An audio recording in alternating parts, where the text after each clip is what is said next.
Buenos días a todos y a todas. Soy Verónica del Río, directora en ORH. Os doy la bienvenida a este webinar que hemos organizado en colaboración con SD-Works y en el que vamos a analizar, pues los retos que presenta hoy la gestión de personas en el sector sanitario. Yo creo que el sector sanitario es uno de los que siempre, ha mostrado mayor complejidad en lo que a gestión de talento se refiere, y esa complejidad yo creo que, que cada vez va más, y es lo que nos ha motivado a celebrar hoy o a convocar esta sesión. Es verdad que muchos de los retos que tiene hoy sobre la mesa ni son nuevos ni son exclusivos del sector, pero es cierto también, y es lo que nos preocupa, que son retos que cada vez adquieren mayor dificultad en cuanto a su gestión. Pienso sobre todo, y seguro que es en lo que todos estamos pensando ahora, la escasez de talento. Pues no es algo nuevo, el sector lleva muchísimo tiempo lidiando con esa escasez de talento, se ha incrementado la necesidad o la demanda de atención sanitaria, eso ha llevado consigo un incremento de la demanda de profesionales que ha provocado escasez. El sector también tiene que hacer frente a una migración de este colectivo de profesionales. Muchos se van fuera de este país a trabajar por muchos motivos, seguramente hoy los analizaremos también, pero si esos ingredientes ya no fueran suficientes para hacer el cóctel difícil, pues ahora en estos momentos sumamos uno más, como puede ser el de la inminente jubilación de muchos de los profesionales que están en activo en estos momentos. Eso va a agravar mucho más el problema de la escasez de talento, como nos van a contar hoy los expertos que nos acompañan. Yo no voy a entrar en más temas, este era solo un ejemplo y puesto de manera muy superficial. Los expertos son ellos, el tema tiene mucho dificultad, necesita un análisis con mucho rigor, y para eso hemos invitado a los tres expertos que nos acompañan, que estáis viendo en pantalla y que paso a continuación a presentaros. Están con nosotros Juan Carlos Cubeiro, él es reconocidísimo experto en talento, en liderazgo y en transformación. Juan Carlos, bienvenido. Gracias, Verónica. Están con nosotros también Carlos Pla. Carlos es subdirector de Desarrollo y Gestión de Talento del Instituto Catalán de la Salud. Carlos, muchísimas gracias por estar también hoy con nosotros. Gracias a vosotros. Y por último nos acompaña también Jordi Larré, que es Product and Implementation Manager en SD-Works. Jordi, muchísimas gracias también a ti por estar aquí con nosotros. Muchas gracias a vosotros también. Como os digo, la sesión de hoy está planteada para analizar los retos en cuestión de talento y también en todos los procesos de gestión que llevan asociados. Vamos a abordar el qué y los cómo y a tratar de aportaros algunas claves que os ayuden en esa gestión. La estructura del webinar. Vamos a empezar escuchando a Juan Carlos Cubeiro. A él le hemos pedido que nos haga esa primera presentación, que nos ponga sobre el escenario, sobre la mesa, cuáles son todos los retos o algunos de los retos principales que presenta la gestión de talento en el sector, y luego vamos a hacer un coloquio con Carlos, con Jordi y también con Juan Carlos, para profundizar más en detalle ya en los retos dentro del sector y sobre todo en los desafíos que presentan los procesos de gestión del talento en el sector. En ese coloquio queremos que seáis parte protagonista y activa en él. Queremos también incorporar a esa charla vuestras cuestiones, vuestras dudas, vuestras preocupaciones, todos aquellos temas que queráis.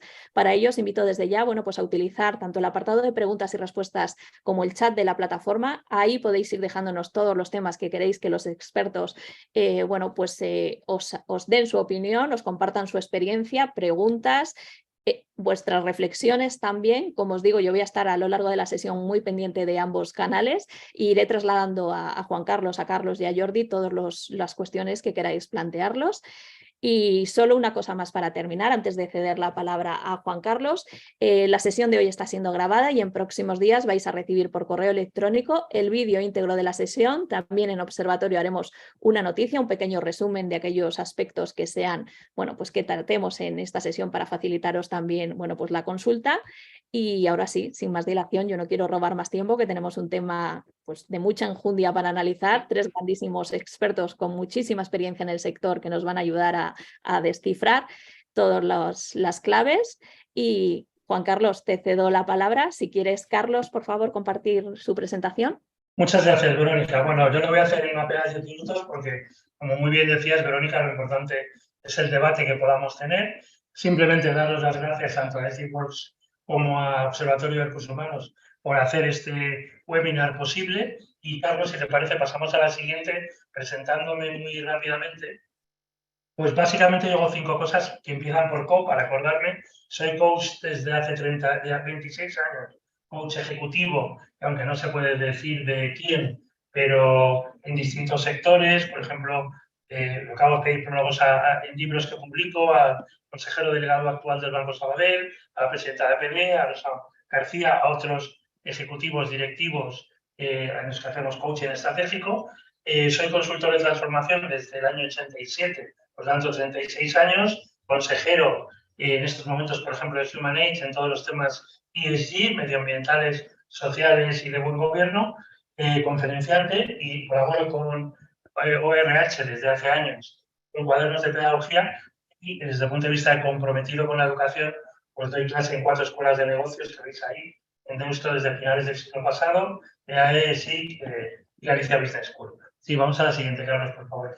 Y luego me encanta escribir libros, he escrito 57, he publicado 57, el 58 yo creo que aparecerá en septiembre, y desde la pandemia el virus que reseteó el capitalismo, cómo descubrir y aprovechar el talento de tu organización, liderazgo brain friendly sobre los 9 hábitos para un liderazgo más eficaz desde el punto de vista de la mente, y Nadalízate este 2023 para poder aprender de lo que hace en realidad el cómo, como decías, Verónica, Rafa Nadal.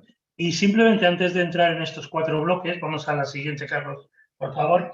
Yo he vivido la experiencia del paciente la semana pasada en el Hospital Universitario Nuestra Señora del Rosario, que está en Príncipe de Vergara, en Madrid, que tiene estos valores de acogida, humanización, profesionalidad, trabajo en equipo, trascendencia y compromiso social, nada menos, y con la experiencia de 2 grandes médicos, bueno, de todo el personal, de todo el equipo, desde Óscar en las misiones a las distintas enfermeras, pero en concreto con un cirujano vascular como es el doctor Salvador Sánchez Coy, que es una auténtica eminencia, una internista como la doctora Echine, y tengo que decir que la experiencia del paciente ha sido absolutamente extraordinaria. Es decir, se plantean retos formidables de eficiencia, de escasez de talento, como decías, Verónica, pero hoy por hoy, y hablando de la semana pasada y en mi situación particular, no puedo estar más que agradecido tanto de la amabilidad como de la enorme capacidad, el enorme talento de los profesionales del sector.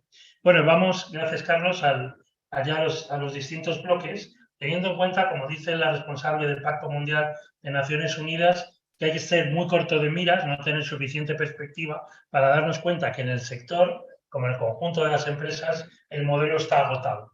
Tenemos que acudir claramente a un nuevo modelo. ¿A un nuevo modelo en qué sentido? Sí, Carlos, por favor. Primero, en que, como dice Mark Twain, es una de mis frases favoritas, el problema no es lo que ignoramos, sino lo que damos por cierto. Sí, gracias, Carlos. Básicamente, Mark Twain decía, no es lo que no sabes, lo que te mete en líos, lo que te da problemas, es lo que damos por hecho y realmente no lo es. Cuando hablamos de talento, damos por hecho muchas cosas que pertenecen a un modelo mental, y me gustará que en el debate luego lo pongamos de manifiesto, que ya no son reales, que han quedado antiguas, que han quedado obsoletas. Gracias, Carlos. Por ejemplo, definición de hace 10 años del diccionario de la Real Academia de la Lengua Española. El talento como inteligencia, como aptitud con P, no como aptitud con C, como persona inteligente y como una moneda en la época de Alejandro Magno, de los griegos e incluso de los romanos. Esta es una definición incompleta de la inteligencia, porque pone el sustantivo, evidentemente, pero falta el objetivo. Aquellos que hayáis visto Big Bang Theory, por ejemplo, esta serie de 8 temporadas, ya clásica, son personas muy inteligentes como profesores universitarios, pero no tienen esa inteligencia interpersonal que a veces podemos pedir, por ejemplo, a un equipo dentro del sector sanitario. Por eso tenemos que actualizar la definición de talento. Gracias, Carlos. Y si vamos a una un poquito posterior, 2017, de José Antonio Marina, el gran pensador, sí nos dice que es inteligencia, pero con 4 características. El talento es una inteligencia que elige bien las metas y, por tanto, los objetivos, que maneja la información, es decir, todo este mundo de inteligencia artificial, ChatGPT nos da datos que podemos trasladar información, pero el criterio siempre es humano, que gestiona emociones, veremos qué estamos pidiendo en concreto en el sector, y que pone en práctica las virtudes de la acción, por tanto, que hace cosas. Es un concepto de poner en valor, es un concepto de mejora continua y, como dice José Antonio Marina, donde la educación está después, no está antes del talento. Por tanto, un concepto valorativo y de acción, como digo. Sí, vamos a la siguiente, Carlos, por favor. Malas noticias. El sector está un poquito mejor, pero en general En la economía española, según datos del Foro Económico Mundial de Davos, somos el país 116 sobre 195 en selección y desvinculación del talento. Muchas empresas, ya os digo, sobre todo en otros sectores, también puede pasar en algún caso en el sector sanitario, no seleccionan bien talento e incluso, como veremos al final de esta muy breve presentación, confunden talento con lo que no lo es. Gracias, Carlos. Entonces, ¿de qué se compone el talento? De aptitud, ¿sí? De actitud también, que son los comportamientos. De hecho, veremos que ahora lo que estamos buscando en muchos profesionales en el sector, por supuesto, es que sean médicos, enfermeros, etcétera, pero también que tengan una determinada actitud, la empatía, orientación al paciente, etcétera, multiplicado por el compromiso, que es la energía que le ponemos a lo que hacemos, y en un contexto muy concreto. Es decir, uno puede triunfar en un hospital, en el sentido de ser más productivo, hacerlo bien, pero no en otro, porque la cultura corporativa es distinta, el clima laboral es diferente, el modo de compensación retributiva y no retributiva y el grado de cooperación entre los profesionales en el hospital o en el conjunto del ecosistema. Gracias, Carlos. Entonces, hace falta aptitud y actitud. Lo digo porque ahora también se habla mucho de la actitud como si la aptitud no importara. Y esto es lo que dos psicólogos, Dunning y Kruger, han llamado el efecto Dunning-Kruger. Las personas ignorantes tienen, entre comillas, la suficiente autoconfianza como para hablar de lo que no saben. A medida que uno va estudiando en su especialidad, se va haciendo más humilde y puede llegar a ser un experto, un gurú, una eminencia, si ya ha estudiado mucho y sabe mucho. Por eso lo que nos demuestran Dunning y Kruger es que siempre empecemos por la aptitud con P, porque desgraciadamente hay una correlación entre esa ignorancia y la propia estupidez, como vemos, por ejemplo, en los todólogos, en los medios de comunicación, que de casi nada saben, ni de submarinos, ni de mercenarios en Rusia, ni de tantos temas de actualidad, y de todo hablan. Dicho de otra manera, a la siguiente, Carlos, por favor, mi amigo Emilio Duro dice que no hay nada más peligroso que un tonto motivado. Hay que tener mucho cuidado con los tontos motivados y por eso siempre buscar en aquellos que emiten una opinión, en este sector, por ejemplo, las personas que realmente llevan estudiando tiempo, son expertos en lo suyo y por tanto tienen algo que decir. Gracias, Carlos. Segundo bloque, ¿cuál es el mayor desabastecimiento? Nos lo estaba diciendo Verónica, es el propio talento. Sí, vamos a la siguiente, Carlos, por favor. Estamos viviendo que en el sector todo tipo de organizaciones están ebrias de talento. Al final es la utilización de una serie de siglas. Si habéis visto esta película de Leonardo DiCaprio, El Lobo de Wall Street, hay una escena en la que él vuelve a su casa, cree que ha vuelto tranquilamente con su coche y sin embargo, como se diría coloquialmente, lleva una tajada con un piano y ha vuelto pues de aquella manera ebria. ¿Qué quiere decir ebria? Pues la suma de 5 letras. Vamos a la siguiente, Carlos, por favor. La primera es la escasez de talento, como se ha puesto en manifiesto en varios artículos de Observatorio de Recursos Humanos. De hecho, si vamos a los datos, gracias, Carlos, comprobamos a través de las encuestas, de las investigaciones de Manpower Group, que el desajuste de talento, la escasez de talento, ha crecido 15 puntos, desde el año 2021 al 2022, ha llegado al 80%, se ha dado en distintos sectores y, por supuesto, en el sector salud y también a nivel global, nacional. Desajuste de talento que a nivel del mundo está en un 75%, en España, como digo, 80%, Portugal 85% y en Taiwán nada menos que 88%. Gracias, Carlos. Por tanto, escasez de talento que se junta, esa es la E, con la B de gran desbandada. Y vamos a la B. Un 40% de personas que en Estados Unidos a partir de abril de 2021 salieron voluntariamente de sus propias compañías, y ahí está healthcare entre los sectores que lo sintieron más. Parecía que en Europa no iba a llegar y por supuesto que ha llegado en el año 22 y en el año 23. Gracias, Carlos. Una desbandada que es la mayor preocupación, por lo menos en la encuesta del verano pasado, en las empresas Fortune 500, las 500 mayores, 73%, 3 de cada 4 CEOs, lo que más le preocupaba era esa escasez de talento por encima de la pandemia y de otros riesgos, gracias, Carlos, y que como manera de resolverla, de mitigarla, pues el podio estaba en el propósito de la compañía, el para qué, 60% de los CEOs estaban de acuerdo, en formación, en liderazgo y desarrollo para tener empleados más comprometidos, 79%, y en mayor flexibilidad en la medida de lo posible, tanto en el espacio como en el tiempo. Gracias, Carlos.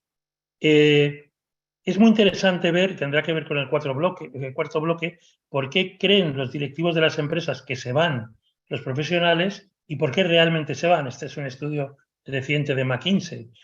Según las empresas y su alta dirección, es por motivos económicos, salariales, por equilibrio de vida, balance personal-profesional y por problemas de salud, tanto física como salud mental. Sin embargo, el podio real de los empleados, cuando se hacen encuestas masivas y rigurosas, es no sentirse valorado, es un tema cultural, un tema de clima, el liderazgo empezando por su superior directo y falta de sentimiento, sentido de pertenencia, que es la gran fuente de la eficiencia, ¿no? Por tanto, hay un gran contraste entre lo que creen las empresas, que son los motivos de la gran desbandada, y los motivos reales de aquellas personas que salen voluntariamente de las compañías. Gracias.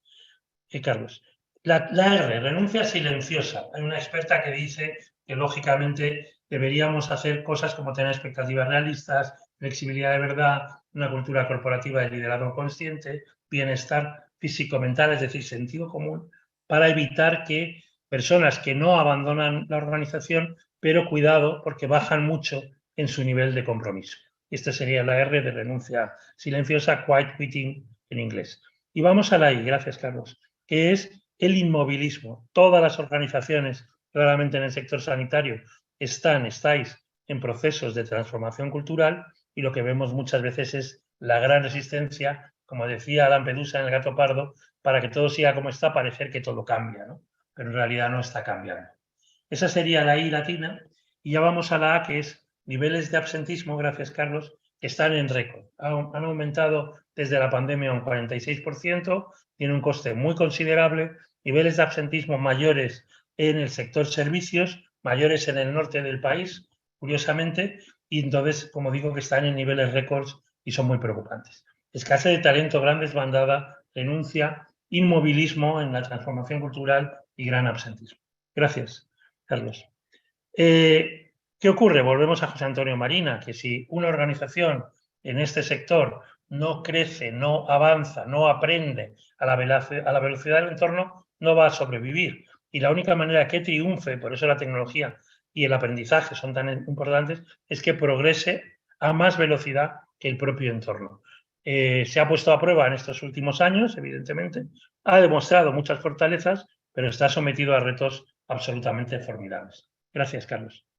Vamos al tercer bloque de los 4, que es qué diablos, si me permitís, queremos las empresas de salud. Sobre todo en esta parte actitudinal de comportamiento. Gracias, Carlos. Y lo llamamos REC, que no tiene que ver con el Código de Consumo de Energías Renovables, sino con 4 competencias, cualidades, que se opondrían REC a SREC. SREC, ya sabéis, es miedo en alemán, es este personaje de DreamWorks, en el que en su momento, digamos, vacila a Disney, el logro bueno, pero que al final REC es la suma de 4 aspectos. El primero, vamos a la siguiente, Carlos, por favor, es la resiliencia.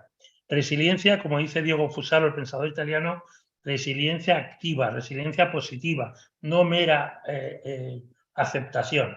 Resiliencia como la que tiene Nadal cuando aprende del contrario, a pesar de sus lesiones, o la que tiene Carlos Alcaraz, que no había jugado en hierba y ha conseguido ya ganar el torneo de Queens y volver a ser el número 1. El 30 de noviembre y 1 de diciembre celebraremos en Viena el foro de la Fundación Peter Drucker y precisamente habla de resiliencia creativa como la clave de nuestros tiempos. Necesitamos personas que sean fuertes ante la adversidad y esto, particularmente en el sector salud, es muy importante. Vamos a la siguiente, Carlos, por favor. Esta sería la R y quiere decir, de mi admirado Pedro Pacheco, presidente actual de la Asociación Venezolana Bancaria y anteriormente de PwC, 5 focos, 5 Fs. Foco en lo prioritario, en las fortalezas, en esta fuga de talento para fidelizarlo, en el cash flow, flujo de caja, y en el futuro desde una estrategia de entusiasmo y optimismo para aprovechar oportunidades. Sí, vamos a la siguiente, Carlos. Tras la R, equipo. Una de las cualidades de Rafa Nadal, una de las cosas que está haciendo muy bien Carlos Alcaraz, es generar un equipo, un conjunto de personas que realmente es el mismo, es estable y genera sinergias. a diferencia de, si os gusta el fútbol, el PSG, con grandísimas figuras individuales, pero que al final nunca ha sido un equipo. Queremos que nuestros profesionales hagan equipo y es especialmente importante en este sector. Vamos a la tercera, por favor. Pensamiento crítico.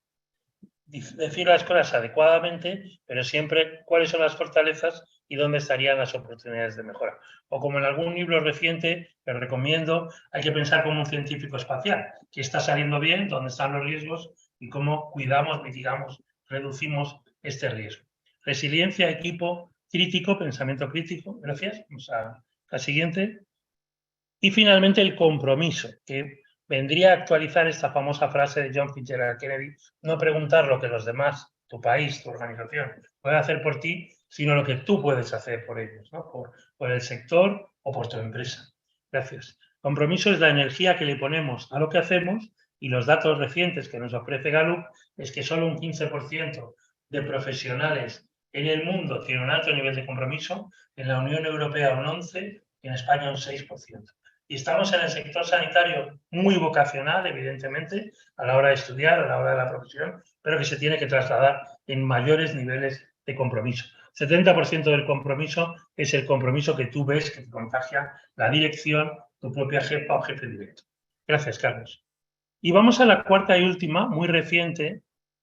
Carlos, sí, vamos a la siguiente, que es un artículo que ha publicado nuestra querida Maite Sáez en la web de Observatorio de Recursos Humanos sobre la marca empleadora, que nos ha hecho pensar, ¿no? Las marcas empleadoras ya no tienen tirón, os lo recomiendo, del 20 de junio, hace una semana, que recoge un informe de Page, del grupo Page, pues sobre cómo está el tema del talento, supuestamente. Gracias, Carlos. Básicamente, ¿qué dice el informe? Bueno, pues que en la atracción de talento, la mayor importancia, casi 1 de cada 4, la da la remuneración, el desarrollo profesional casi el 20% y la flexibilidad. Y si vemos a la derecha, la ubicación de las oficinas o los locales, el sentido de propósito, que en realidad es el gran imán de talento, estaría en quinto y luego, bueno, pues todo lo demás, entrenamiento sanitaria, tecnología, asistencia, etcétera, lo cual es muy interesante, es como decir, el talento al final lo que quiere es cobrar más. Evidentemente quiere un salario digno. Pero si vamos a la siguiente, Carlos, esto nos tiene que hacer pensar porque, primero, el talento es una función gaussiana, es una campana de Gauss. El talento no es todo el mundo, no es todos los profesionales del sector. Son aquellos, en términos de productividad, seguro que hablaremos de productividad en el debate, que están en el 10% de los más productivos, porque son los más comprometidos, porque son los mejores profesionales, porque hacen equipo de verdad, porque son resilientes, porque tienen pensamiento crítico. Y este talento, además, en lo que llamamos el efecto Iron Man, el superhéroe que utiliza la tecnología, el intraemprendedor, está potenciado por la tecnología. Por tanto, esta ecuación que nos ofrece Page y que se hacía eco Maite, de remuneración más desarrollo profesional, evidentemente tiene que haber un salario digno, pero es un falso debate. Cuidado con creer que todo el mundo es talento, porque, por definición, el talento es escaso porque tenemos que saber seleccionarlo bien y tenemos que discriminarlo bien. Gracias, Carlos.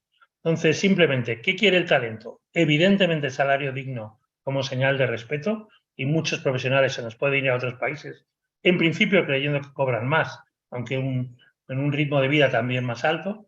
El propósito de la compañía no es quinto.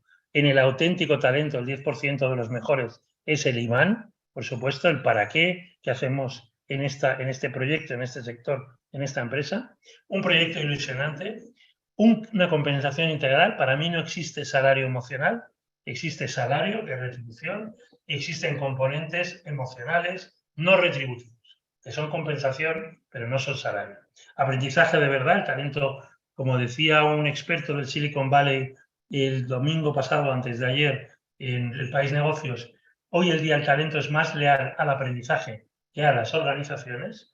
Flexibilidad, espacio y tiempo, y liderazgo entendido como pasar de jefes a jefes, generadores de felicidad, porque en este sector, como en todos, los profesionales más felices son el triple de productivos y, por tanto, son mejor talento que el resto. Por lo tanto, la experiencia de talento, y con esto acabo, es ser tratado como adultos responsables, ofrecerles aprendizaje, desarrollo, firmeza, con unas reglas de juego claras a partir de propósito y valores, y compasión en el sentido de empatía activa. Sí, Carlos, por favor. Entonces, bueno, básicamente daros las gracias y ya la última transparencia, la última, ponerme a vuestra disposición. Gracias, Carlos, tanto en LinkedIn, Twitter, en Instagram y en el blog diario, que por supuesto comentaré mañana, de Hablemos de Talento. Muchas gracias y hasta muy pronto. Pues muchísimas gracias, Juan Carlos, por este primer análisis que nos has hecho en cuanto a retos de talento. Vamos ahora a analizar o a profundizar en esos retos ya más enmarcados o dentro ya, vamos a meternos de lleno en el sector sanitario.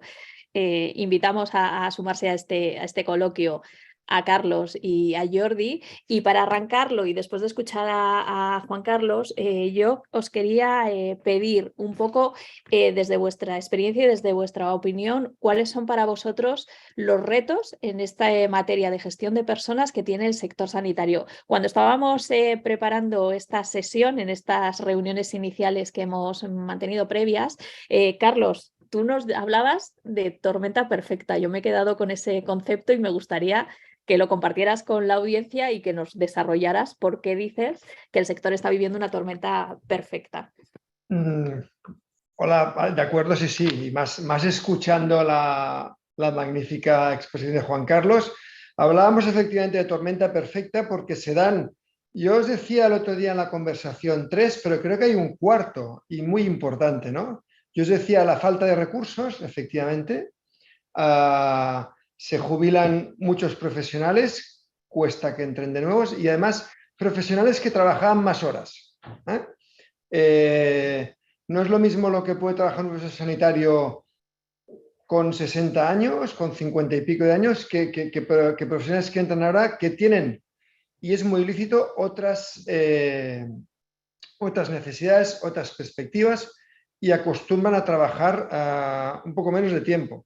El tema de productividad que comentamos, somos un sector tradicionalmente pues, que no ha aumentado la productividad como la ha aumentado otros. El tema de que encima la gente, pues desde la pandemia, pues hay un problema de salud emocional importante. O sea, el nivel de percepción de salud ha empeorado. Y hay una cuarta, que es la generacional. Cuando hablábamos ahora, comentaba de jefes de mandos, normalmente los mandos acostumbran a tener una edad, somos la generación que nos llaman los boomers, ¿no? Y las personas que entran tienen otros valores, y es cierto que hay un cierto choque, a veces nos cuesta entender, haces aquella comparativa, ¿no? De generación centrista. Yo en mi época hacíamos esto, y yo creo que este es un cuarto factor desde un punto de vista sociológico importante a tener en cuenta, y por eso hablábamos de tormenta perfecta, porque se han unido todos los cuatro prácticamente a la vez. Vamos a ir desarrollando cada uno, pero antes de eso, y Jordi, por complementar un poco la versión de Juan Carlos, de Carlos, y yo no sé si tú nos puedes poner el prisma un poco en los desafíos en el sector, pero más enfocados a los procesos de gestión de personas, si te parece. A ver, yo creo que el sector sanitario, como ha dicho Carlos, es un sector que no ha aumentado la productividad, pero quizá porque también nosotros no queremos que la aumente como pacientes. ¿Vale? Porque al final la productividad se mide por los tiempos, por la gestión que haces en menos tiempo. Podemos poner herramientas informáticas que mejoren la parte de administración, que mejoren la contratación, que mejoren la planificación de los recursos, pero yo como paciente quiero ir al médico. Entonces, claro, al final el número de visitas, el número de horas es limitado. Si encima hay menos profesionales sanitarios, es un problema. Entonces, para mí, lo que tendrían que hacer los centros sanitarios es esforzarse en crear entornos de trabajo atractivos. No podemos cambiar a la sociedad, pero sí podemos cambiar cómo trabajamos para la sociedad. Podemos ofrecer oportunidades de crecimiento. Las retribuciones, evidentemente, es muy importante. Y ha comentado Juan Carlos un tema muy importante que hasta ahora realmente no había caído, que es, sí, efectivamente te vas fuera y te pagan más, pero también te vas fuera y gastas mucho más. O sea para ir a tomarte unas cañas, sea para ir a comer o sea para tener un domicilio. Con lo cual el beneficio neto de irte fuera perdiendo todo lo que pierdes tampoco es tanto, ¿vale? Porque, y ahí me quedaría un poco como a nivel de nuevos retos, es crear entornos mucho más amigables, atractivos para los profesionales. En este sentido, que creo que puede ser importante. ¿Y cómo creamos esos entornos o sobre qué los anclamos? Es decir, hay una parte que es evidentemente desde la oferta, pero también implica una gestión más eficiente de todos los procesos y de toda la... Correcto. A ver, evidentemente dando más formación, evidentemente pues midiendo el resultado a través de evaluaciones, y ahí sí que nos puede ayudar mucho la tecnología, ¿no? O sea, la tecnología ha de ser una herramienta que centralice toda la información que vamos recogiendo con el día a día, a ser dinámico. O sea, lo que no podemos crear un entorno de trabajo atractivo, decir hoy no valgo nada y mañana soy al 100%. Tenemos que ir haciéndolo con toda la información. Y al final, la tecnología, los datos, tenemos metadatos, tenemos análisis de herramientas de BI que nos permiten mejorar esos entornos de trabajo. O sea, al final, si tú tienes... Al final son equipos también, lo que comentaba del PSG o de Nadal. Un buen equipo profesional, sea de las diferentes categorías, todo esto lo tienes que hacer. Yo creo que eso es importante, medir bien las capacidades, medir bien las necesidades, es decir, ¿qué requiere un puesto de trabajo? ¿Qué personas tengo polivalentes? O sea, toda la polivalencia de las personas nos ayuda también a diversificar. Una herramienta informática nos puede ayudar a ver verticalmente, es decir, anteriormente, y Carlos lo hemos hablado muchas veces de hace muchos años, la gente veía su planta, no la planta de arriba.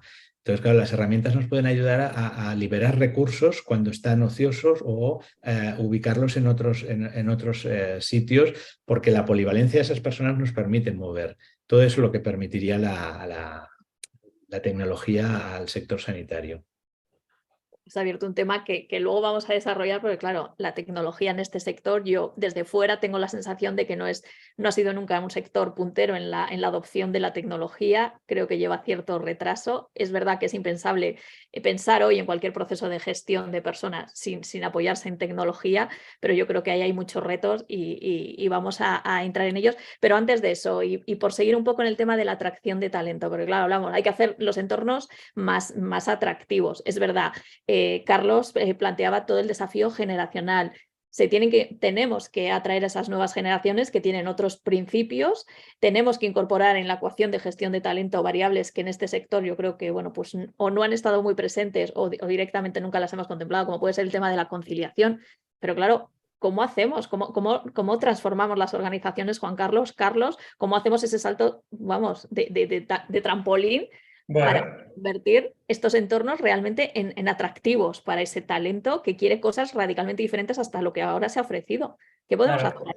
Bueno, yo conectaría, Verónica, en lo que has dicho de esta atracción de talento con el debate de la productividad, porque efectivamente, como estaba diciendo Jordi, tenemos toda una idea de modelo mental taylorista de la productividad como ir muy rápido, como Charles Chaplin en 1937, ¿no? Los tiempos modernos en fábricas que ya no existen. Es decir, tenemos un problema de productividad nacional, básicamente porque está cayendo en el sector sanitario y en otros, en general, la economía, en un 6,6%, porque desgraciadamente, y esto tiene que ver con la cultura y con el liderazgo, y recomiendo un estudio de FUNCAS, de las antiguas cajas, del doctor Vicente Salas, catedrático emérito de la Universidad de Zaragoza. La desconfianza hace que la tecnología no se aproveche. Claro, por ejemplo, en el tema de las nóminas, sí, yo las tengo muy digitalizadas, pero vuelvo a revisarlas porque no me fío de la máquina, la productividad se hunde, lógicamente. Tenemos reuniones excesivas, yo he estado en muchos comités de dirección de hospitales, grandes hospitales, donde entra en el debate de administración y no de gestión y menos de estrategia, por tanto que no hay suficiente empoderamiento, no hay equipo, como se decía antes. Entonces, tenemos que ver fuentes de productividad de una manera completamente distinta. Las nuevas generaciones esto lo tienen muy claro, no quieren estar en un sitio donde se pierda el tiempo, quieren realmente organizaciones y donde, además, la productividad humana, la tierra, decía David Ricardo, tiene rendimientos decrecientes. Es decir, es que trabajar más de 8 horas no es productivo. La novena, la decimosegunda. Antes estaba hablando, Carlos, de profesionales cercanos a los 60 años Yo en consultoría pues podía estar trabajando 14, 16 horas, pero las últimas 5 eran de paripé. O sea, porque al final no das que ser humano y hay que ser vulnerable, ¿no? Entonces, tenemos que replantearnos desde el liderazgo y desde la tecnología cómo aprovechar mejor y de verdad la productividad, porque las nuevas generaciones lo tienen muy claro. Ellos saben que si quedan con amigos o van al gimnasio o dedican la tarde del viernes si pueden, van a ser más productivos en el tiempo que sean productivos. Escuchándoos, claro, yo recordaba, ¿no?, esas noticias que cada vez que se convocan MIR, ¿no?, nos salen diciendo, oye, que porque es dermatología la especialidad más demandada y otras, como puede ser médicos de familia, se quedan sin cubrir, ¿no? Y dentro de, bueno, pues las razones que a muchos profesionales o estudiantes, o bueno, ya profesionales, les llevan a decantarse por dermatología, entre otras cuestiones, no siendo la principal, por supuesto, pero también está la calidad de vida, ¿no? Dicen que es una especialidad donde no hay guardias, ¿no? Y eso, pues, oye, nos tiene que hacer plantearnos, y también, como comentaba Carlos, tenemos el tema de las jubilaciones, ¿no? Esos colectivos, yo no sé los datos, estaba leyendo esta mañana, pero creo que 1 de cada 3 médicos de familia, bueno, pues se va a jubilar en un horizonte de aquí a 2027, o sea, ya. Y esa cobertura no sé cómo la vamos a cubrir, porque se están incrementando las plazas del MIR, pero no se cubren tampoco, ¿no? Entonces, pues Sí, yo no. los baby boomers, por definición, entre 1/3 y la mitad, se irán o nos iremos en los próximos años. Es inevitable. Sí, sí. Y además, para reaccionar necesitas 10 años. Porque tú aumentas la entrada de estudiantes de medicina, por ejemplo, este año, y ves los resultados dentro de 10, porque son 6 años de estudio más entre 3 y 5 años de MIR. Por tanto, los resultados de la entrada los empiezas a ver dentro de unos años. Yo creo que también habrá que buscar otras soluciones que nos tiene que ayudar la tecnología, efectivamente. A lo mejor hay acciones que ahora que se hacen que igual hay que dejar de hacer o simplificar. Visitas que comentaba Jordi, ¿no? Es que yo quiero ir al médico. Bueno, a lo mejor cuando determinadas cosas están bien no se necesitará ir al médico. Y la entrada de otros profesionales. La entrada de otros profesionales es fundamental para poder repartir, porque con el modelo actual pues no nos costará mucho subir tal y como lo hemos entendido hasta ahora. Y yo quería comentar, perdón, No, quería adelante. comentar un tema de liderazgo y yo la experiencia, antes de estar en Ligue estuve varios años en Granollers y bueno, hacía entrevistas de salida a todos los médicos que se iban, luego enfermería. Y efectivamente, normalmente la gente se va o por un proyecto personal para crecer o por un tema de liderazgo. Y muchas veces el proyecto personal lo favorece un buen líder. Un líder hace crecer al equipo. Y yo vincularía mucho, al menos mi experiencia en hospitales, la gestión del talento al liderazgo organizacional y al liderazgo de tu jefe inmediato. Creo que es un aspecto fundamental. Juan Carlos, yo no sé si... Bueno, esto es la ley de Murray. No le preguntes a un peluquero si necesitas un corte de pelo. Evidentemente el liderazgo es el tema. El 70% de la gente que se va, y habrá un 30% que tenga su proyecto independientemente. Es cuando Verónica decía lo de los dermatólogos y los médicos de familia, cuando tú tienes un buen profesor que es líder y como médico te engancha en términos de ser un buen médico de familia en medicina general, evidentemente no vas a ser dermatólogo por eso. En el mundo STEM, en general, que estamos descubriendo que las niñas de 6 años no han tenido buenos profesores de ciencias, con lo cual hay una cultura que las está expulsando de las carreras técnicas y científicas. Es decir, el liderazgo en las organizaciones, el liderazgo en la educación de profesores y profesoras que sean realmente inspiradores y demás, es lo que marca la diferencia. Se puede, digamos, desarrollar el liderazgo solo en personas que quieran. Es decir, yo tuve la suerte de tener de jefe al difunto Ernest Lluch, que intentó mejorar la gestión de hospitales en los años 80, como ministro de Felipe González. Bueno, había médicos muy buenos, eminencias, pero que no querían ni gestionar mejor ni liderar mejor. Se resistían. Entonces, nadie les quitaba del asunto. Es una historia ochentera, abuelo cebolleta, pero era así. Es decir, Solo mejora el liderazgo aquel o aquella que realmente quiere, que es consciente, que mejora, que entrena, que realmente quiere, ¿no? Volviendo al caso Nadal, Tony Nadal no hace mucho me decía, porque ahora trabaja con el número 2, Casper Ruud, y con el número 8, Félix, el canadiense, y digo, ¿y por qué elegiste esos jugadores y no otros? Que son los que más quieren aprender. Entonces, si no quieres aprender, el discurso es muy bonito, pero no, la cosa no mejora. Lo que pasa es que, bueno, lógicamente los mercados discriminan los hospitales que tienen mejores líderes, las instituciones que tienen mejores líderes, y la cosa funciona así. Dejadme que vuelva a procesos de gestión como tal de recursos humanos, escuchándoos, sobrevuela la palabra transformación, la necesidad de una gestión mucho más eficaz. Y Jordi nos avanzaba, me viene a la cabeza, o sea, la necesidad de volver a revisar o de replantear las descripciones de puestos de trabajo tradicionales, que entiendo que en este marco hay que hacer un nuevo modelo. No sé si podemos repasar un poco o reflexionar acerca de la importancia de hacer esa descripción y de qué herramientas contamos y Jordi, la tecnología, cómo nos puede facilitar pues todo este proceso de cubrir, porque ahora ya no hablamos de cubrir horas o de tiempos como se ha hecho tradicionalmente, sino de cubrir necesidades reales, ¿no? Entonces, en este proceso, ¿cómo hemos de evolucionar y en qué nos puede aportar la tecnología? Yo llevo bastantes años en el sector sanitario desde la parte de administración de personal y gestión de la planificación en enfermería. Lo que he observado es que con el tiempo se han ido cambiando ciertos perfiles que se han pasado de perfil sanitario a perfil administrativo. ¿Con esto qué quiero decir? Quiero decir que muchas veces, sobre todo en el área de enfermería, la supervisora, supervisor, era la persona que gestionaba los turnos, que gestionaba todas las admisiones, que gestionaba todos los calendarios. Al final es un trabajo que se hacía muy manual, es un trabajo que muchas veces generaba unos costes asociados porque esa persona no podía llegar a todo y las herramientas, cuando entramos en el sector sanitario, entraban gestionadas por supervisores. Entonces, ¿qué pasaba? Pues que tenían su forma de trabajar, que por mucho hubiera una herramienta. Entonces, las nuevas personas que están entrando, que ya entran con un perfil más administrativo, más informático, más abiertos al cambio, esto nos permite también dejar que los profesionales sanitarios se dediquen a lo que tienen que hacer, que es la salud, y no a gestionar la parte administrativa. Con lo cual, allí podemos también decir, bueno, pues si antes necesitaba 10, ahora necesitaré 7 porque hay 3 que pueden ser administrativos o pueden ser informáticos o pueden ser otro lado.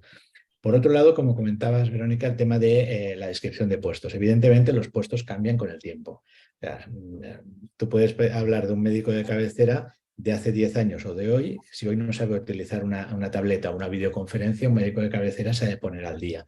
¿Por qué? Porque muchos pacientes ya también, sobre todo los más jóvenes, están entrando por las videoconferencias. Aunque decía que te gusta ir al médico a los más mayores, pero los más jóvenes, cuanto menos puedan, mejor. Evidentemente, si te han de hacer una intervención vas, pero si es una consulta o cualquier cosa, pues prefieres esto. Con lo cual, también gestionamos de otra forma la tecnología. Entonces, hay plataformas que evidentemente pues muchos de estos médicos pues se ofrecen así, mutuas, por ejemplo, pues tienen también profesionales que ponen a disponibilidad de consultas. Realmente esta parte puede hacer mucho. Y entonces, internamente, ¿qué puede aportar la tecnología? Primero, formación. O sea, realmente yo necesito unas capacidades para un puesto, necesito unas competencias y me falta algo. Pues evidentemente plataformas de learning, plataformas internas que permiten mejorar la comunicación.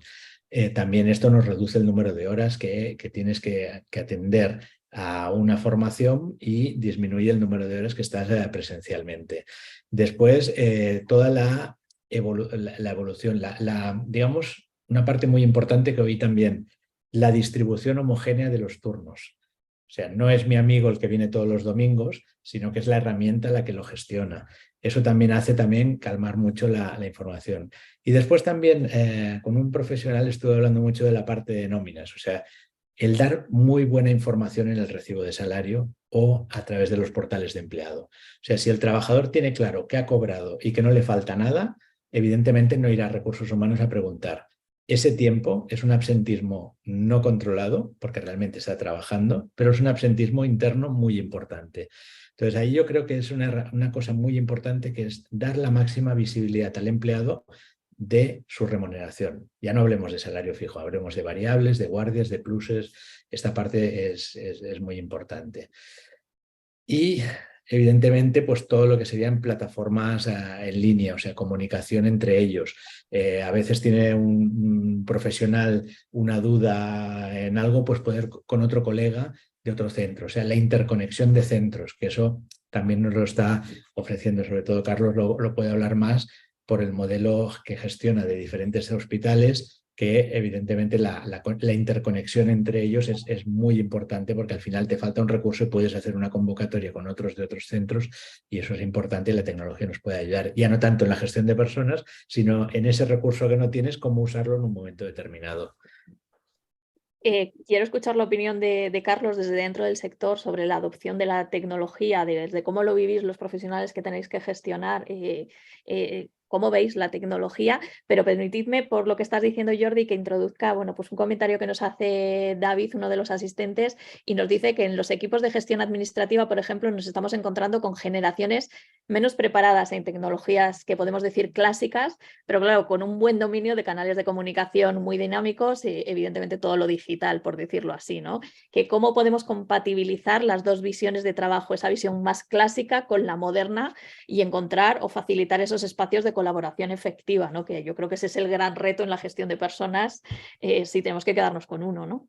Sí, eso sí que es cierto. O sea, las nuevas generaciones, bueno, muchas veces lo hemos pensado también, ¿qué pasará en mi empresa? ¿Qué pasará de aquí 10 años? O sea, si todos los que vienen ahora, dice cómo vienen. Vienen con mucha tecnología, y realmente las aplicaciones más clásicas, por decirlo así, que serían las de gestión, son aplicaciones que a ellos les sobran. Pero sí que es verdad que tienen mucha capacidad de aprendizaje. O sea, una persona de 50 años le puede costar mucho más aprender que una persona de 20. ¿Por qué? Porque ha nacido ya con la tecnología. Entonces, al nacer con la tecnología te puedes adaptar. Es un tema de voluntad, no es un tema de capacidad de conocimiento. O sea, los jóvenes que se incorporan al mercado se adaptan fácilmente a las herramientas de gestión, aunque sean Instagramers o lo que sea, porque ya han nacido con ello, para mi modo de ver, ¿eh? O sea. Nos comenta también Paloma, si quieres, Carlos, te paso a ti este comentario y esta reflexión, porque Paloma lo que nos plantea, evidentemente, es ese, ¿no? El riesgo dice, corremos también el peligro de poner todos los huevos en la cesta de la tecnología, dejando a un lado la humanización de la profesión, ¿no? Y bueno, pues decía que leía un artículo sobre lo que sucede en las UCIs, ¿no? Donde el paciente echa en falta una mano en el hombro que le tranquilice, que le dé esperanza, en lugar de todos los aparatos y sonidos vinculados con su seguimiento a través de máquinas, ¿no? Y dice, bueno, pues oye, que lo importante que es que los profesionales pues levanten el rostro más allá de una pantalla para ver y empatizar con el paciente, ¿no? Yo creo que aquí lo que estamos diciendo es que la tecnología es ayuda, pero precisamente para poner el foco sobre todo en ayudar a hacer más humana todavía y más eficaz la atención sanitaria, ¿no? Totalmente de acuerdo. Mira, luego comento del tema de recursos humanos, pero estoy totalmente de acuerdo con ella. Precisamente el uso de tecnología lo que tiene que hacer es liberar de tiempo al profesional para que, en este caso la enfermería sobre todo, pueda estar donde debe y quiere estar, que es al lado del paciente. Precisamente hay un proceso hay un proyecto en las UCIs ahora, que son la humanización de las UCIs. Si uno recuerda una UCI hace 25 años, podía entrar igual 10 minutos al día. No sé si lo recuerdo. Ahora, en principio, la idea es poder abrir más, porque precisamente al paciente, a la familia, le hace mucho bien ese contacto. Por tanto, las ayudas hay que comunicarlas, y la tecnología tiene que servir para que uno pueda trabajar mejor y pueda tener tiempo para estar con el paciente, comunicarse con el paciente y entender al paciente. Y después, lo que hablábamos de las herramientas de gestión del tiempo, pues hace unos años era relativamente fácil, ¿no? Porque tú te organizabas los turnos, le ponías a las personas los turnos que tenías organizados, ibas llenando agujeros y ya está. Ahora hay dos elementos que dificultan también esta función. por un lado, se van especializando más. Por ejemplo, enfermería cada vez va siendo más especializada. No es la enfermera que sirve para todos, sino que en función se especializa en unas cuantas áreas y trabaja mucho mejor en estos sitios que en otros. Y después, que comentábamos con Jordi un día hablando, al final tú no le preguntas ya a la gente, oye, hay este horario, sino que le preguntas, oye, ¿tú cuándo puedes trabajar? ¿Cuándo puedes trabajar? Pues yo puedo venir los jueves y los... Bueno, y entonces de esta manera intentas construir un sudoku que sin la tecnología no es que sea difícil, es que es imposible. Y después de nuevas generaciones, bueno, pues la relación ha de ser a través del móvil. La relación a través del ordenador, pues no existe, y cualquier cosa, todas las comunicaciones que pongamos, todo tiene que ser a través del móvil, porque evidentemente lo otro ya no funciona. ¿Podéis compartirnos algún proyecto, alguna experiencia que tengáis en este sentido de algún, pues eso, proyecto, conozcáis alguna experiencia de alguna institución que haya puesto algún tipo de, pues oye, no sé, de canal abierto específicamente a través del móvil, o no sé, por tangibilizar un poco más qué tipo de cosas se pueden hacer, ¿no? Jordi, los portales, ¿no? Bueno, todo lo que es la comunicación, sobre todo para el trabajador, la comunicación de la información, tanto de su calendario, notificaciones, como las variables que tenga, o sea, todo lo que es la parte de contratación, digitalizando los contratos, firmando electrónicamente. Todo esto ayuda mucho, pues, a reducir ese absentismo de pasillo, que con Carlos lo hemos hablado más de una vez, ¿no? De los movimientos, sobre todo porque hay centros que a veces dicen, mira, es que son pequeños, no pasa nada, pero hay centros que tienen bastantes, un gran terreno con muchos edificios que tienes que moverte, recursos humanos está en un sitio. Entonces, toda esa comunicación es muy, muy efectiva. Nosotros, por ejemplo, hace 7 años empezamos a implementar la firma digital en los contratos de trabajo y en las renovaciones de contratos, que en sanidad, como sabes, hay muchos. Claro, pasamos de que tenían que pasar al departamento igual 14, 15, 20 personas por la mañana, 20 por la tarde, y después tenías que tener un turno de noche para recoger firmas, a que tú mandabas las firmas digitalmente y en un día puedes hacer 800 documentos y quedaban archivados. Entonces, claro, todo esto reduce costes, reduce tiempos, reduce todo, porque al final la gente lo firma cuando él puede, la gente lo lee en su móvil y ya queda archivado en su expediente y luego lo puede recuperar. O sea, allí nosotros hemos puesto, pues, información para que lo tenga accesible después, y ganamos mucho en este sentido de comunicación. Pero estoy de acuerdo que cada vez más el móvil ha de ir, aunque hayan herramientas que tienen que estar bajo un ordenador, pues para definir cosas, porque al final el móvil te presentará lo que tú quieres que te presente, pero tienen que haber las personas que marquen las directrices. Y lo que dice Carlos es importante. Antes había un puesto de trabajo, una definición de puesto de trabajo de enfermero o enfermera de planta. Ahora se convierte en 7, 8 diferentes. Con lo cual, la gestión de turnos por horarios, más competencias, más lo que yo quiero hacer, es decir, yo quiero venir los jueves por la tarde, esto es un puzzle tridimensional aquí, en este sentido ahora ya. Sí, yo en esa línea, la que dicen Carlos y Jordi, el debate que decías, Verónica, de tecnología o humanización, es un falso debate. Es decir, yo me uno a lo que dice Marc Vidal de digitaliza todo menos tu alma. Hay que digitalizarlo todo, pero el alma en la profesión, en el sector, es esencial. Y, por ejemplo, el caso de las UCI.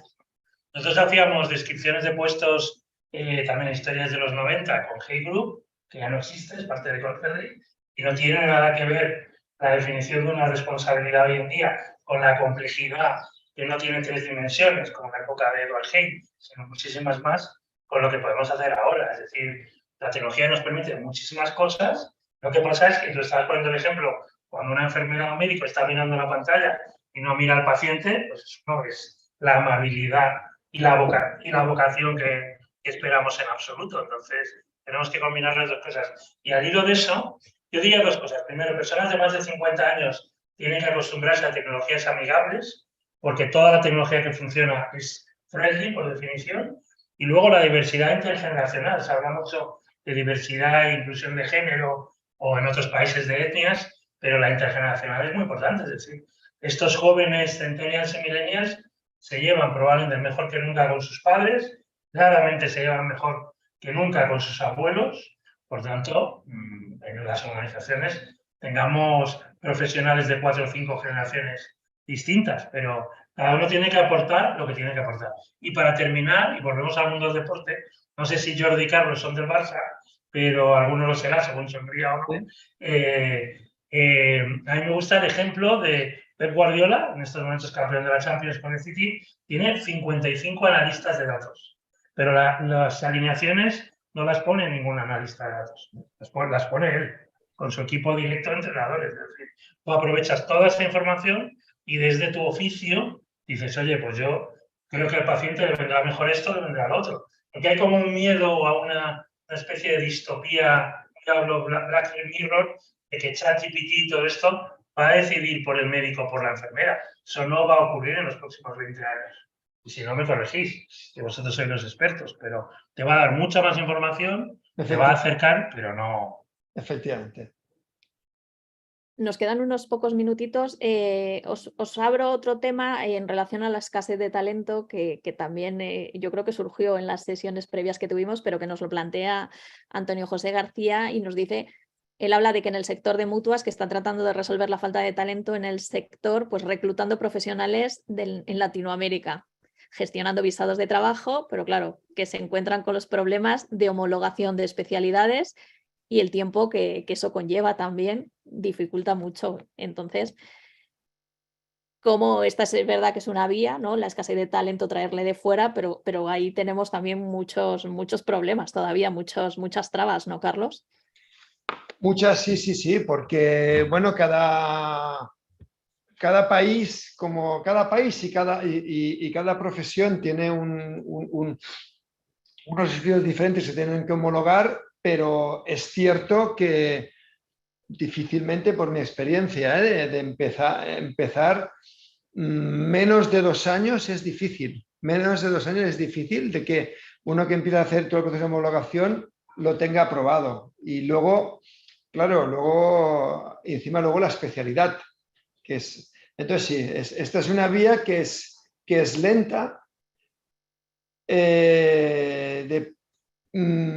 complicada, pero bueno, muchas veces no queda otra. Pero es lenta aquí, Carlos, porque en otros países es muy rápido. Un profesional de aquí se va rápido a Londres y trabaja. No, pero, Jordi, es diferente si es Comunidad Económica Europea, que el espacio europeo es Claro. No es lo mismo un profesional que venga de Italia, que eso es muy rápido, que un profesional que venga de un país de Latinoamérica, que igual su formación es igual de buena o mejor, no me refiero a eso, pero como no estoy homologado, como no hay un espacio común, entonces todo el proceso de homologación cuesta mucho más. Que si cuesta demasiado, pues probablemente sí, pero bueno, pero esto es cómo está montado. Es difícil porque es lento. Yo diría que hay 3 grandes caladeros muy rápidos en la búsqueda de soluciones. Uno es Iberoamérica, pero ahí tenemos que avanzar en el Erasmus iberoamericano, que va muy lento, en las homologaciones, no tiene nada que ver con el espacio Bolonia, claramente. Otro es la FP. La FP está en una tercera etapa. Primero empezó con una cierta... Primero es donde más empleabilidad hay, evidentemente no para licenciaturas universitarias, para médicos, pero empezó tímidamente, luego se ha ido a la FP dual, aunque desde algunos políticos parece que todo es FP dual, y va a haber muchas más organizaciones sanitarias involucradas directamente en la FP, ya está pasando, y otro tiene que ver con la involucración de la propia, del sector en general en las universidades. Es decir, somos un país que las universidades no tenemos ninguna entre las 200 primeras, a diferencia del modelo finlandés o asiático, porque claro, estamos esperando a que termine el estudiante para empezar a practicar. Eso no puede ser. Va a haber unos grandes cambios en los próximos años porque, lógicamente, desde el minuto 1 en la universidad hay que estar en la realidad del propio sector y más en algo tan vocacional como es el sector sanitario. Todo eso lo vamos a ver a una velocidad inusitada. Nos estamos quedando sin tiempo, pero hay un tema que a mí también me gustaría, entendiendo que estamos en un foro donde quien nos escucha son profesionales de recursos humanos. Hemos hablado, oye, del perfil del profesional sanitario, hemos hablado de los desafíos de gestión, de cómo hay que introducir la tecnología, y todo eso también yo creo que nos ha de invitar a una reflexión acerca de cuáles son las competencias, las nuevas skills que requiere el profesional de recursos humanos del sector para poder gestionar todo lo que estamos comentando. Yo creo que el profesional de recursos humanos del sector siempre ha sido, ¿no? Pues oye, se requiere una especialización muy concreta, es un sector muy endogámico también en lo que es, ¿no? El departamento de recursos humanos, es difícil traer talento de otros sectores. Yo no sé qué transformación o qué consejos daríais al profesional de recursos humanos pues para actualizarse, para mantenerse al día, para complementar su formación, sus competencias, para poder resolver de una manera eficaz todo lo que tiene que resolver, ¿no? En su día a día. Carlos, esta parte la conoces tú bien. Yo después diré desde la parte de fuera. Bueno, yo diría que tradicionalmente las direcciones de recursos humanos se componían de la parte más de gestión, de administración, la parte más de desarrollo, gestión del talento, pero yo creo que hay un elemento común muy importante que es el conocimiento de habilidades en TIC, sistemas de información, etc. Yo creo que es el futuro. Lo otro, las unidades de recursos humanos están ya más o menos dotadas, pero este es el gran desafío para los próximos años para mí. Yo añadiría también otro tema importante que lo has dicho antes con la tecnología, es el presupuesto. O sea, realmente no se dota el presupuesto adecuado del departamento para tener los profesionales que se necesita hoy en día. O sea, lo mismo que antes, evidentemente, había una persona que sabía mucho de la parte de administración de personal, ahora se necesita una persona que sepa definir bien los puestos y todo. Y después también otro tema importante, que hay cosas que puede ser... Podemos entrar en la definición de protección de datos por un lado, pero por otro lado la definición de puestos puede ser común. Es decir, si yo tengo un puesto de UCI, ¿por qué no tengo una biblioteca de puestos de UCI por comunidad autónoma, por país, por lo que sea? Porque al final, lo estuvimos hablando hace poco, creo que en algunas reuniones previas, o sea, si yo defino una posición para centros de 2.000 empleados, esa posición será siempre común para todos. Que puede haber particularidades, pero un puesto de UCI es un puesto de UCI, un puesto de planta es un puesto de planta, un director médico es un director médico. Entonces hay trabajos que no hemos de repetir. O sea, evidentemente cada uno cobrará su nómina, cada uno se le hará un contrato, cada uno se le hará toda una serie de información. Entonces, el profesional de recursos humanos tiene que tener esa capacidad de intercomunicación con otros centros. Entrar es difícil, pero cuando se entra es un reto. O sea, cuando entras dentro del mundo de recursos humanos es un reto y gusta, porque realmente cuando ya entran no salen. O sea, es curioso, ¿no? O sea, os jubiláis dentro, Carlos, dentro de... Yo daría bueno, primero que, como antes he comentado, la película del Lobo de Wall Street, de los profesionales de recursos humanos en este sector, y en todos, pero vea la película sobre cómo un profesional de recursos humanos, en lugar de gastarse $250.000 en 3 jugadores de baloncesto, se lo gasta en Michael Jordan, que no era Michael Jordan. Y al final, sin ánimo de spoiler, 3 lecciones. Uno, tienen que ser más valientes, porque muchas veces por la paz social, por la tal, por no sé qué, no es suficientemente valiente. Sonny Vaccaro acaba fichando a Michael Jordan. Es valiente, son tiempos para el coraje. Segundo, presupuestos, que aprendan de los de marketing.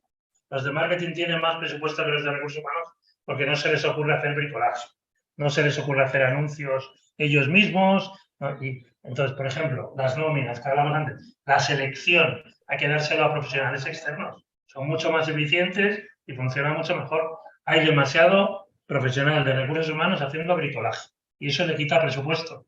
Al final hay un momento en Nike que les van a multar si cambian las zapatillas y el de marketing dice, ya, pero nos va a dar mucha publicidad y yo tengo la pasta. Aquí es donde está la pasta. Y tercero, de verdad hacer equipo con el comité de dirección. La gestión del talento no es exclusiva del recursos humanos. Es del CEO o del director general o de cada uno en su institución o organización y de todos los miembros del equipo de dirección. En un hospital, en una empresa, en un sector. Entonces, si te lo quieres guardar para ti haciendo bricolaje, pues va a ser algo menor en lugar de ser algo estratégico. Veíamos las Fortune 500, es decir, la escasez del talento es el tema de los CEOs, es el tema de quienes dirigen en el sector sanitario, con lo cual es un tema de todos, no es un tema solo de los. Pues muchísimas gracias. Yo seguiría manteniendo abierta esta sesión porque nos quedan muchos temas. Han salido muchos que no hemos podido abordar más en profundidad, pero el tiempo bueno, pues nos obliga a finalizar. Soy consciente de que todos llevamos las agendas muy apretadas. Hemos hecho el esfuerzo de reservar esta hora para hacer este ejercicio de reflexión y este análisis compartido. Creo que ha sido muy enriquecedor. Las tres visiones y experiencias y conocimientos que traéis los tres eran muy complementarios y yo creo que ha sido francamente interesante. Quiero que cerréis la sesión vosotros. Yo me gustaría que invitaros o a identificar el gran reto, a que invitéis a la gente a decir, oye, mañana poneros al día con esta tarea, que es la más urgente, la más apremiante y la más agradecida también, oye, porque hay que mirar que la exigencia de dar resultados, pues también la tenemos todos sobre la mesa, o invitando a una reflexión, lo que más os apetezca o lo que más consideréis necesario. Si quieres empezar, Carlos. Vale, mira, yo me quedo con lo que acaba de decir Juan Carlos, la última de todas, que creo que tiene toda la razón del mundo. La gestión del talento es un reto para todo el comité de dirección de un centro, cualquiera que sea, efectivamente. Si nos lo quedamos en recursos humanos, ya no es gestión del talento, es otra cosa. Totalmente de acuerdo. Juan Carlos. Bueno, por supuesto eso, y en términos muy prácticos, con el equipo de recursos humanos que cojan una hoja y digan en dos y digan todo esto lo tenemos que digitalizar y demostrar la rentabilidad del negocio. Esto no podemos digitalizarlo porque es nuestro alma y corresponde al talento en la parte más humana de la organización. En la medida que haya sinergias entre las dos partes, irá muchísimo mejor. Jordi, como coorganizador de este webinar, te pido que lo cierres tú, por favor. Gracias. A ver, yo creo que la gestión de capital humano en el sector sanitario lo que tiene que hacer es adaptarse a los cambios y desafíos constantes. Esto es número uno. O sea, lo que podemos decir hoy no servirá el año que viene. Sobre todo lo podemos ver en la época de la pandemia, que te has de adaptar y correr. Por otro lado, apoyarte en la tecnología. Hasta cierto punto. La tecnología te has de apoyar, te ha de ayudar a hacer todas las tareas más operativas, pero no hemos de olvidar que el trato con el paciente ha de seguir, como hemos dicho durante toda la presentación. Juan Carlos también ha comentado el hecho de decir, no queramos hacerlo todo. O sea, vayamos a bancos de puestos, vayamos a empresas de selección, vayamos a buscar, o sea, no queremos tener a los mejores perfiles en cada centro, porque al final estamos consumiendo un presupuesto que no es el más adecuado. Si yo tengo que entrar administrativos es una cosa, si tengo que entrar profesionales médicos es otra. Entonces, mejoremos esta parte. Y por otro lado, facilitar el desarrollo y la formación continua. ¿Cómo? Con herramientas, plataformas de learning que la gente pueda hacerse, que se pueda adecuar, porque si tú pides más, has de dar más a la gente. O sea, al final es poner esto. Y esto yo creo que un buen sistema de gestión de recursos humanos tiene que tenerlo. A veces no es solo uno, a veces son varios, pero sobre todo integrarse. O sea, el dato no es del sistema, el dato es del centro. Y ese dato ha de correr entre las aplicaciones. Que podamos tener aplicaciones que cubran todas las necesidades, a veces hay aplicaciones que son expertas en un área o son expertas en otra. Entonces lo que han de hacerse es integrarse y verse los datos entre ellos, porque al final el trabajo se ha de hacer una única vez y verse en toda la organización. Sí, si me permite, Jordi, muy brevísimamente, porque tengo una hija de 22 años y lo veo, y es una llamada a las plataformas y a los portales de empleado. Las nuevas generaciones no quieren que las metas en un curso cerrado tal. Quieren que les digas lo que tienen que aprender y dónde lo pueden aprender. Y ellos ya lo harán en el tiempo que quieran y donde quieran. Exacto. Totalmente de acuerdo. Pues muchísimas gracias a todos. Este tema que nos has planteado el último, Jordi, da para un webinar por sí solo, yo creo. La integración vamos, ahí has dado, vamos a necesitar muchas horas para hablar sobre él. Tomaremos nota. Muchísimas gracias a los tres. Muchísimas gracias, Juan Carlos. Muchísimas gracias, Carlos. Muchísimas gracias, Jordi. Gracias a todos los asistentes que nos habéis acompañado, que nos habéis, bueno, que habéis hecho posible este webinar, porque sin vosotros no estaríamos aquí. Y muchísimas gracias también a todo el equipo de SDWorks por darnos la oportunidad de crear este espacio de reflexión para un sector del que todos necesitamos y del que todos dependemos. Muchísimas gracias y hasta la próxima sesión, hasta el próximo webinar ORH. Muchísimas gracias. Gracias a todos. Gracias.